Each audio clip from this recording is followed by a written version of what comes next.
Hello বন্ধুরা, আপনারা কেমন আছেন? আমি ভালো আছি।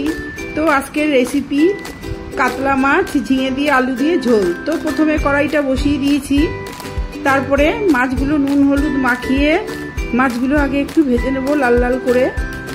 তারপরে মাছগুলো ভাজা হয়ে গেলে তারপরে আলুটা ভেজে নেব।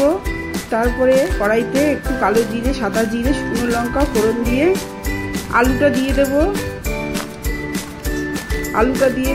আলুটা একটু ভাজা হলে তারপরে জিরে বাটা, কাঁচা লঙ্কা 5টা আর একটু আদা আর হলুদ, লবণ, সামান্য একটু চিনি, এটা দিয়ে ভালো করে মশলাটা ভালো করে একটু কষিয়ে নিতে হবে।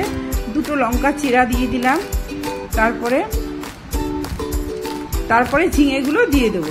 ওই মশলাটা যে একটু কষানো হয়ে আসবে, তেলটা ছেড়ে দেবে, তখন এই ঝিঙেটা দিয়ে আর একটু কষিয়ে জল দিয়ে দেবো।